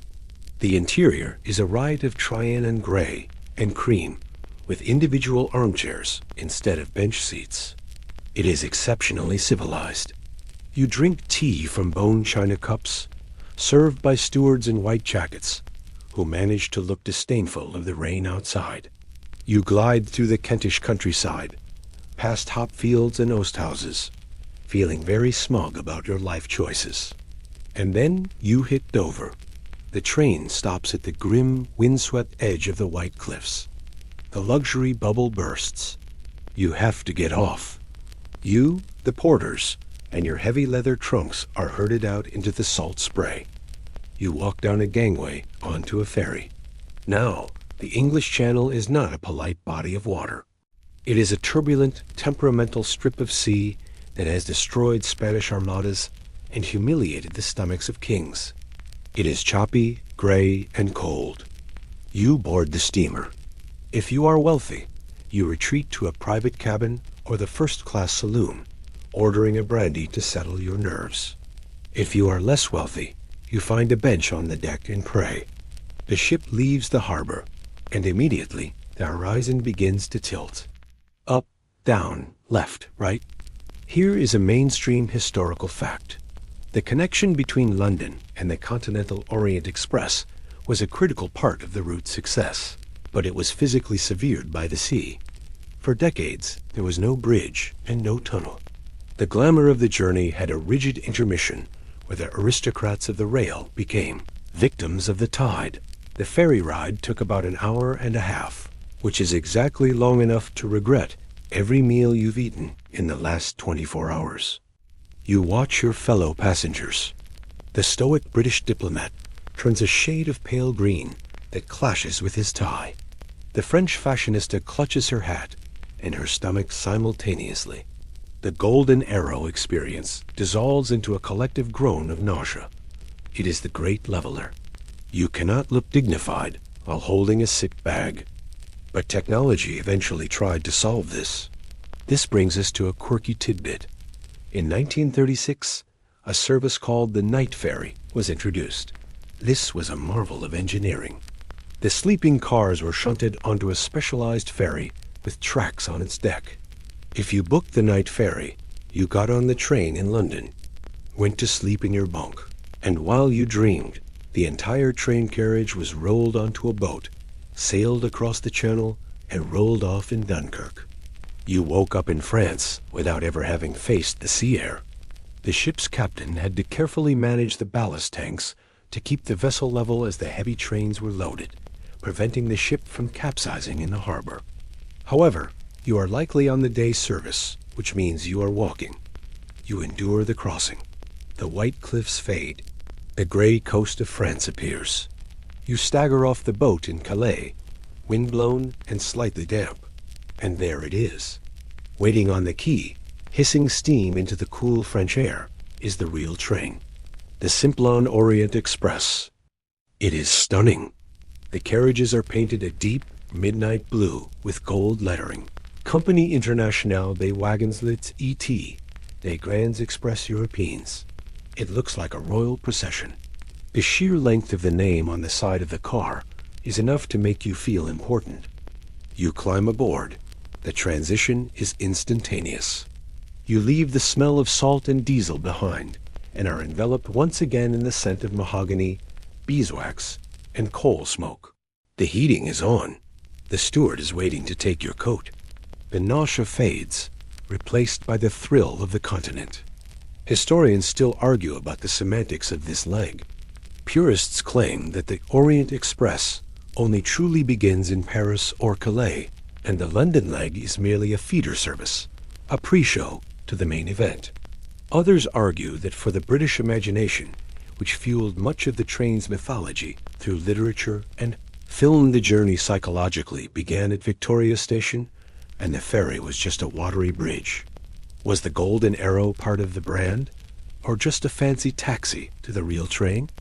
As the train pulls out of Calais, accelerating through the flat, industrial landscape of northern France toward Paris, you feel the difference in the ride. The French track is smooth. The speed is higher. You are now connected to the vast, continuous rail network of Europe. You can go from here to Istanbul, to Athens, to Baghdad even, without ever touching the ground again. You settle into your compartment. The steward brings you a glass of water, or perhaps something stronger to wash away the taste of the sea. You look out the window. The gray sky is breaking. You are moving south and east. The Channel was the price of admission, a purgatory of waves you had to cross to reach the heaven of the rails.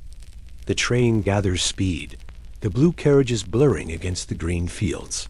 You checked your reflection in the mirror. The wind-blown look is gone. You are no longer a seasick ferry passenger. You are once again a traveler of the Orient Express.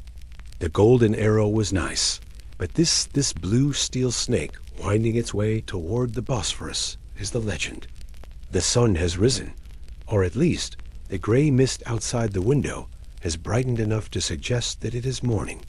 You wake up to the familiar rhythm of the wheels, but something has changed. The air in the compartment feels stale.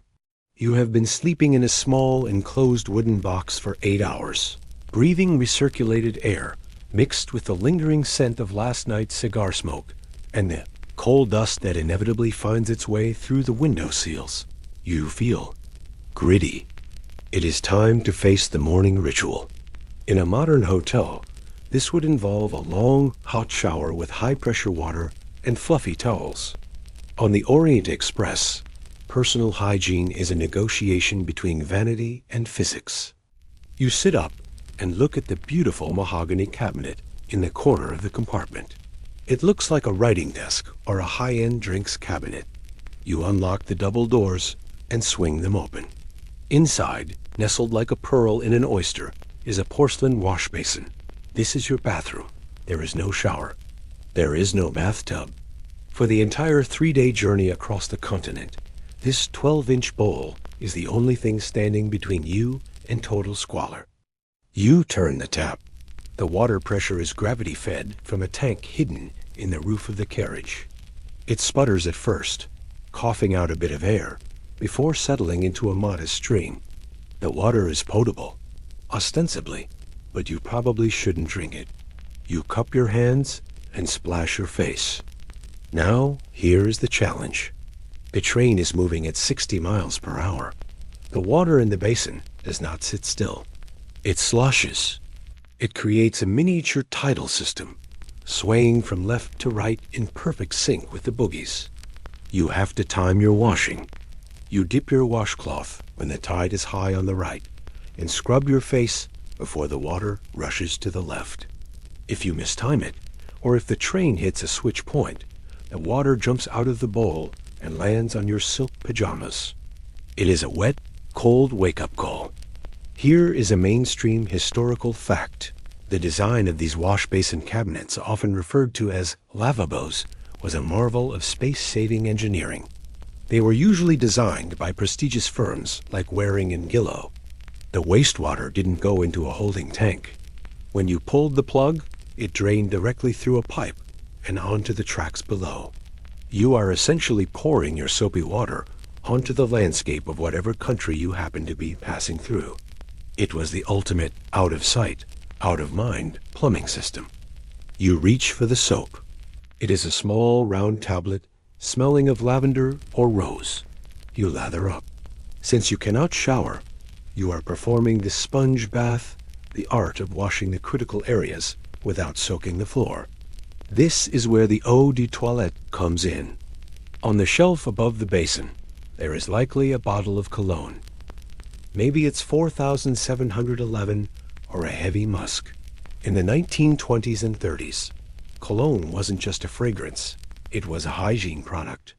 It was an alcohol-based sanitizer that you splashed liberally on your body to to mask the fact that you hadn't had a proper wash in 48 hours.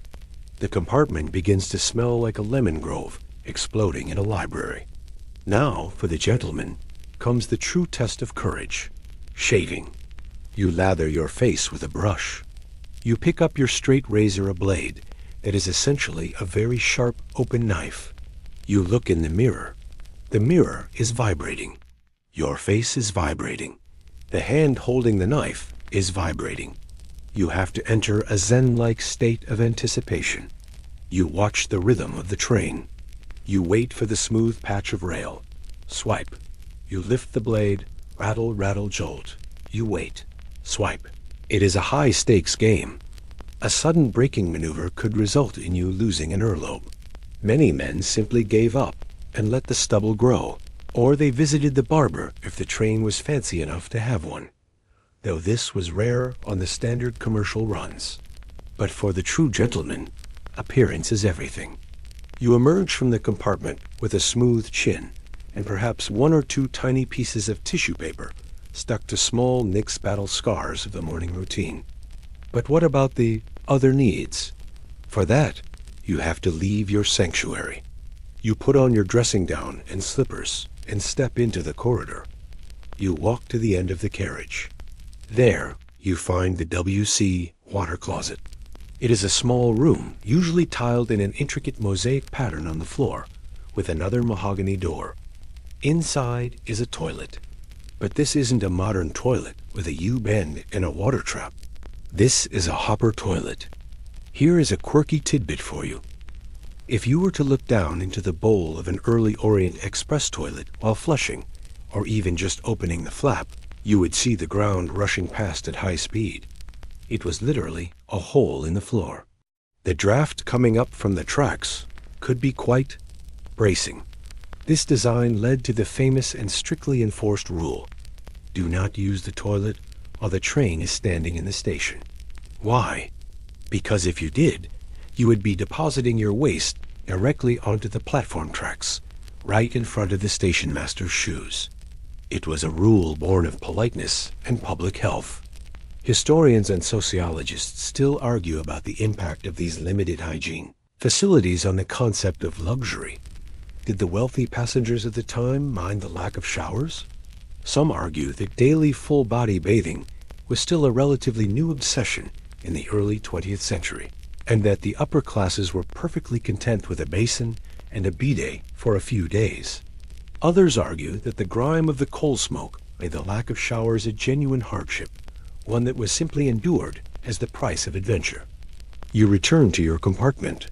The steward has already been there. The bed has been folded away. The room is a sitting room again. The air has been freshened, perhaps with a spray of citrus. You finish your routine by brushing your teeth. You use bottled water for this never-the-tap water.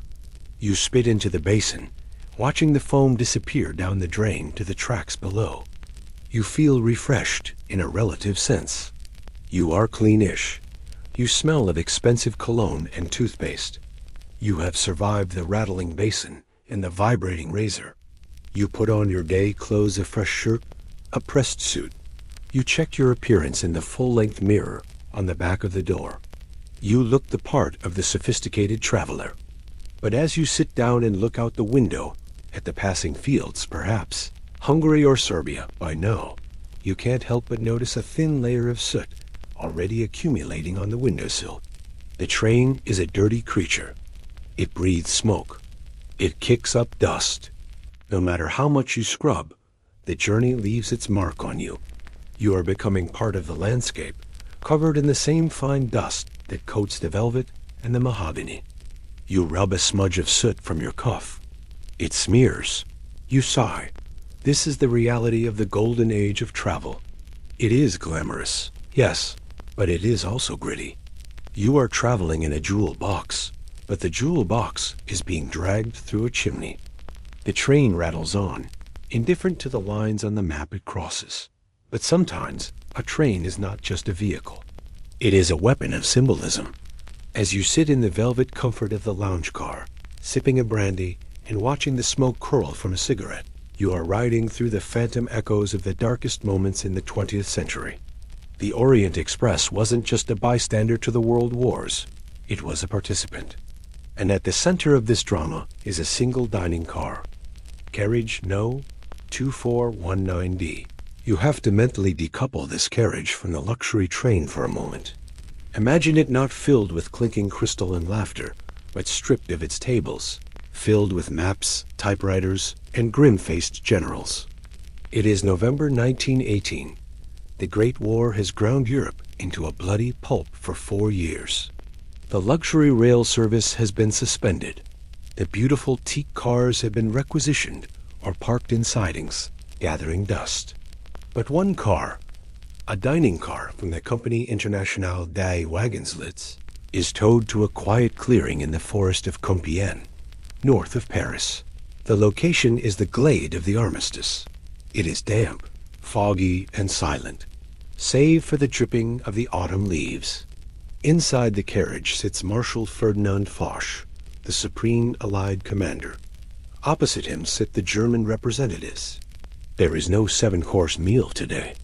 There is only the cold, hard reality of defeat. On November 11th, at 5 a.m., the armistice is signed on a simple table in that dining car. The guns fall silent 6 hours later. Carriage 2419D becomes a sacred relic. It is the carriage of peace. It is retired from service, polished, and put in a museum in Paris as a shrine to victory.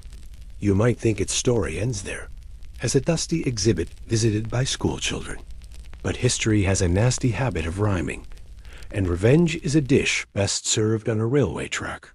Fast forward to June 1940. Germany has invaded France. The Blitzkrieg has shattered the French defenses in weeks. Adolf Hitler is the master of Europe. He wants to accept the French surrender, but he doesn't just want a signature. He wants theater. He wants humiliation. He orders the walls of the French Museum to be torn down. He orders carriage 2419D to be dragged out of retirement and towed back to the exact same spot in the forest of Compiègne. He orders it to be placed on the exact same rails, which have to be relayed specifically for this event. You watch the newsreel footage in your mind. It is grainy and black and white. Hitler steps out of his Mercedes. He walks up the steps of the dining car, the same steps you climb to get to your sleeping compartment. He enters the car. He sits in the exact chair that Marshal Foch sat in 22 years earlier. He forces the French delegation to sit in the seats their German counterparts had occupied. He listens to the preamble of the surrender, then stands up and leaves, handing the rest of the proceedings over to his generals. It is a choreographed act of supreme pettiness. He uses the luxury of the Wagenslits brand to underscore the total reversal of fortune. The train car is no longer a symbol of peace. It is a prop in a dictator's ego trip. Here is a mainstream historical fact. After the signing, Hitler ordered the site in the forest to be destroyed. The monuments were dynamited, the stones dug up. But the carriage?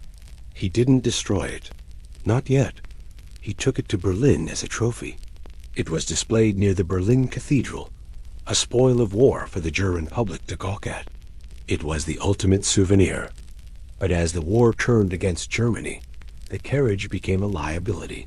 In 1945, as the Allies were closing in and Berlin was crumbling under airstrikes, the SS took carriage 2419D to a siding in Kroinkel, Thuringia. They didn't want the Allies to recapture it and use it for a second German surrender. That would have been too poetic. So they set it on fire. The teak walls, the marquetry, the history, it all went up in smoke. The carriage that ended one war and consecrated another was reduced to a skeleton of twisted steel and ash. Here's a quirky tidbit for you. If you go to the armistice clearing in France today, you will see a carriage sitting there. It looks exactly like 2419D. It has the same number painted on the side, but it is a lie. It is actually carriage 2439D, a sibling dining car from the same 1913 batch. It was renumbered and restored to look like the original after the war. You are looking at a body double. The true witness to history is gone, vaporized by the paranoia of a dying regime. Historians still argue about the exact circumstances of the burning. Was it a direct order from Hitler, a spontaneous act by a local SS commander? Or, as some fringe theories suggest, was it actually destroyed by an Allied air raid or accidental looting? The consensus points to deliberate SS destruction, a final scorched earth policy applied to a piece of furniture. It underscores how much power these physical objects held. It wasn't just wood and glass. It was national identity. As you sit in your own compartment, touching the varnished wood, you realize the vulnerability of the vessel you are in. These trains were designed for a borderless world of commerce and leisure, but they were constantly hijacked by the violent reality of nationalism. The tracks that carried tourists in the summer carried troops in the winter. The dining cars that served soufflés one month served treaties the next. The golden age of the Orient Express, the 1920s and 30s, was essentially a frantic party, sandwiched between two catastrophes. The jazz was louder, the champagne flowed faster, and the speed increased, almost as if everyone on board knew that the tracks were running out. The train was a pressurized tube of glamour moving through a continent that was slowly suffocating. During World War II, the wagon's lit service fractured again. The Germans ran their own version, the Mitropa sleepers, trying to maintain a semblance of normal rail travel across the occupied territories. But the resistance knew the importance of the rails. The tracks you are riding on were blown up, sabotaged, and rebuilt 1,000 times. The bridges you cross were dropped into rivers. By 1945, the network was in ruins. The rolling stock was scattered. Luxury cars were found rotting in sidings from Greece to Norway, stripped of their velvet, their windows smashed, used as temporary housing or chicken coops. But the idea survived. The Simplon Orient Express resumed service in 1945, struggling through a shattered Europe. It was no longer the train of kings. It was a lifeline. It carried diplomats, refugees, spies, and the displaced. The glamour was tarnished, the silver was dented, and the coal was poor quality, but the wheels kept turning. You look out the window at the passing night. The landscape is dark, healing from scars you can't see in the dark. The train you are riding is a ghost train, carrying the memories of armistices signed and broken. The vibration under your feet feels a little heavier now, burdened by the weight of what this network has witnessed. You aren't just a passenger. You are riding on the scar tissue of Europe. The war ended, the treaties were signed, and Europe began to rebuild. But for the Orient Express, the peace was almost more destructive than the conflict. You are now traveling through the gray, utilitarian decades of the Cold War and the Jet Age. The glamour is peeling away, flake by gold leaf flake. By the 1960s and 70s, the Direct Orient Express, as it was unceremoniously renamed, is no longer the train of kings. It is the train of guest workers, backpackers, and hippies on the trail to Kathmandu. The dining car is gone, replaced by passengers eating cold sausages and bread wrapped in newspaper. The heating is temperamental. The border stops are endless nightmares of communist bureaucracy. The velvet is threadbare, smelling of stale tobacco and neglect. In May 1977, the final scheduled service of the direct Paris to Istanbul run departs. It is not a gala event. It is a funeral. When the train arrives in Istanbul, it is late, dirty, and largely ignored. The legend is officially dead, killed by the Boeing 747 and the Iron Curtain. But the physical bodies of the trains, the magnificent teak and steel carriages, did not disappear. They were abandoned. Imagine walking through a railway siding in Limoges, France, or a forgotten depot in Poland in the late 1970s. You are walking through a graveyard of giants. There, sitting in the tall grass, rusting under the rain, are the cars of the Compagnie Internationale des Wagonslits. The midnight blue paint has faded to a chalky gray. The windows are smashed. The famous WL crest is obscured by moss. You step inside one. It smells of damp rot and mildew. The marquetry panels, those priceless wooden mosaics of lily and birds, are warping, peeling off the walls like dead skin. The velvet banquettes have been nested in by rats. It is a heartbreaking sight. The sleeping car has become a literal sleeper, comatose and decaying. Here is a mainstream historical fact. In October 1977, just months after the service was axed, Sotheby's held an auction in Monte Carlo. It was a fire sale of the company's assets. 5 carriages were up for grabs. This event is the pivot point where the train moves from obsolete transport to historical artifact. Enter James Sherwood. He is an American entrepreneur, the owner of the Sea Container Shipping Company and the Hotel Cipriani in Venice. He buys 2 of the dilapidated carriages at the auction, mostly because he needs a way to get rich guests to his hotel. But then, he gets an idea. Why stop at 2? Why not rebuild the whole train?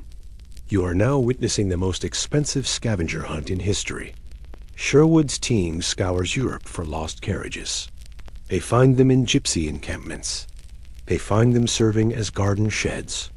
They find one, the famous sleeping car 3544, stuck in a siding in Limoges, frozen in a state of pre-war grandeur, but covered in grime.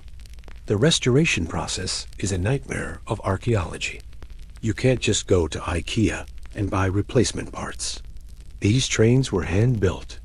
To restore the marquetry, they have to track down the original 1920s designs. They have to find craftsmen who still know how to work with obsolete materials like galalith, a synthetic plastic made from milk protein used for Art Deco handles. Here's a quirky tidbit. When restorers began stripping the layers of paint off the interiors of some cars, they found that during the war, the beautiful wood had been painted over with drab gray or brown to make the trains look less luxurious and less like targets for bombers. As they carefully scraped away the wartime gloom, the vibrant Art Deco flowers of René Preux bloomed again from the wood, perfectly preserved under the layer of utility paint.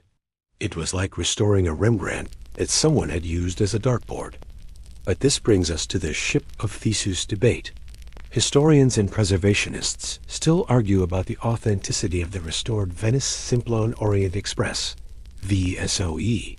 If you replace the rusted bogies with modern ones for safety, rewire the electricity for modern voltage, replace the rotten wood with new mahogany, and install air conditioning discreetly hidden, is it still the Orient Express? Or is it a Disney-fied replica? The purists argue that the real Orient Express was the scheduled service, one that got stuck in snowdrifts and carried spies. The modern version is a land cruise, a theatrical experience that mimics the past but removes the grit. It stops for sightseeing. It has Wi-Fi, sort of. It is a sterilized nostalgia. But as you stand in the workshop, watching a craftsman reapply the gold leaf to the Compagnie Internationale, lettering on the side of a newly painted blue carriage, you probably don't care about the philosophical distinction. The rust is gone. The rot is banished. The blue is so deep and glossy, you could dive into it. The restoration takes years and costs a fortune, roughly £11 million in early 1980s money. But in 1982, the phoenix rises. The new train pulls out of London Victoria, and then Boulogne. It is perfect. In fact, it is too perfect. The original train was never this clean. The original conductors were never this consistently polite. It is a hyper-real version of history, a dream of the 1920s that never actually existed in such pristine form. You run your hand along the exterior of the carriage. The cold steel feels alive again. The ghost train that carried the armistice and the refugees has been exorcised. It is now a machine of pure pleasure, a time capsule sealed against the modern world. As you step aboard this resurrected legend, you notice that the smell of damp rot is gone, replaced once again by the scent of beeswax, expensive leather, and fresh flowers. The silence of the graveyard siding is broken by the hiss of steam, or rather, air brakes and air conditioning.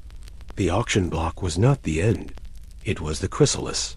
The train has shed its skin of rust and emerged as a butterfly of polished teak, ready to fly down the tracks one more time. The journey is ending. You can feel it in the air, a distinct shift in the humidity and the light. The train has crossed the brooding forests of the Balkans, the flat plains of Thrace, and is now winding its way along the coast of the Sea of Marmara. The gray skies of Paris and London are a distant memory, replaced by a warm golden haze that seems to turn the water into liquid bronze. You are approaching the Theodosian walls. These ancient fortifications have guarded the city for 1,500 years, standing against Goths, Huns, and Ottomans. Now they are just scenery for your breakfast. The train slows down, threading its way through the crumbling masonry and the encroaching wooden houses of the suburbs. The rhythm of the wheels changes to a slow, deliberate clunk, clunk. You are arriving in Istanbul. You lean out the window carefully. The smell is different here. It is no longer just coal smoke. It is the scent of the sea, mixed with grilling fish, spices, and the dust of millennia. Seagulls wheel overhead, screaming their welcome. The train glides around Seraglio Point. To your left, the Topkapi Palace stands guard over the Bosphorus. To your right, the Blue Mosque and the Hagia Sophia pierce the skyline with their minarets and domes. It is a skyline that has launched 1,000 ships and nearly as many trains. You pull into Istanbul's Sirkeci terminal. Here is a mainstream historical fact. Sirkeci station was built specifically to be the eastern terminus of the Orient Express. Designed by August Jasmin, a Prussian architect, it is a masterpiece of Orientalist style, a blend of European Gothic and Ottoman aesthetics. It was meant to be the physical handshake between East and West. When it opened in 1890, it was ultra-modern, featuring gas lighting and tile stoves imported from Austria. The train hisses to a halt. The bumpers kiss the final buffer stop. This is it, the end of the line. You cannot go any further by rail. You have reached the edge of the continent. The platform is chaotic, a mirror image of the Gare de l'Est where you started, but with a Turkish accent. Porters shout. Tea sellers with brass samovars weave through the crowd. The steam from the locomotive rises up to mingle with the sunlight filtering through the stained glass windows of the station hall. You step off the train. The ground feels solid, unmoving. After days of vibration, your legs feel heavy, confused by the lack of sway. This is land sickness. You turn back to look at the blue carriages one last time. They sit there, ticking as the metal cools, looking like exhausted thoroughbreds. You are not just a passenger disembarking. You are part of a lineage. You are following in the footsteps of King Boris, a third of Bulgaria, who insisted on driving the train himself through his country. Mata Hari, Leon Trotsky, and of course, Agatha Christie. Speaking of Agatha, your journey doesn't technically end at the station. Tradition dictates that you take a carriage or a taxi across the Galata Bridge, spanning the Golden Horn to the Para Palace Hotel. This hotel was built by the Wagenslitz Company specifically to house Orient Express passengers because no other hotel in Istanbul was considered luxurious enough at the time. You enter the lobby of the Para Palace. It is a time capsule of fading velvet and dark wood, an echo of the train itself. You might ride the second oldest electric elevator in Europe up to room 411, where Christie supposedly wrote her famous mystery. Here is a quirky tidbit. The Orient Express name is a bit of a zombie trademark today. While the VSOE, the luxury train, runs the heritage route, the actual Orient Express brand name belongs to the French National Railway, SNCF. For years, there was a mundane regular night train called the Orient Express that ran until 2009, shrinking shorter and shorter until it vanished. But recently, original carriages were discovered in Poland, the Lost Train, and are being restored by SNCF for a new service. The legend refuses to stay dead. Historians and philosophers still argue about the concept of Orientalism that the train embodied. Was it a vehicle of understanding that connected cultures? Or was it a tool of colonial fantasy, a way for wealthy Westerners to gaze at the exotic East through the safety of a glass window? Standing here in Istanbul, with a call to prayer echoes against the station walls, you realize it was both.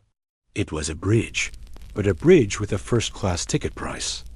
You walk out onto the terrace of the hotel, or the station promenade. The sun is setting over the Golden Horn, turning the water into a sheet of hammered purple and gold. The noise of the city, the ferries, the trams, the shouting, begins to fade into a background hum. You have traveled across a continent. You have slept in a wooden box while crossing empires that no longer exist. You have dined on crystal while suspended over mountain passes. You have touched the marquetry, smelled the coal smoke, and felt the rhythm of the rails in your bones. The train is resting now. The conductor is finally sleeping in a real bed. The fire in the galley stove is out, but the line remains. The steel rails are still there, stretching back through the darkness, through the mountains, through the snow, all the way back to Paris. The sun dips below the horizon, and the Golden Horn fades from purple to a deep, velvety black. The lights of the ferries crossing the Bosphorus twinkle like moving stars, reflecting on the dark water. The frenetic energy of the station has dissipated. The porters have gone home. The steam has evaporated. You are standing at the end of the line, but the sensation of movement lingers in your body. That gentle, rhythmic rocking left, right, is still there. A phantom lullaby soothing your muscles. The noise of the world is dialing down. The shouting of the market, the hiss of the steam, the clatter of the wheels, it all softens into a distant white noise hum. Imagine the train now, sitting silent in the siding. The blue carriages are dark. The mahogany walls are cooling. The crystal glasses are still. It is sleeping, just as you are about to. You are safe. You are stationary.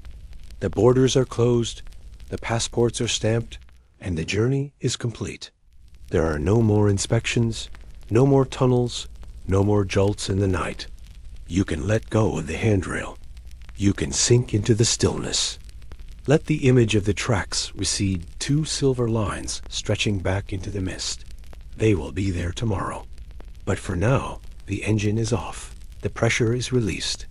The heat is gentle and constant. Close your eyes.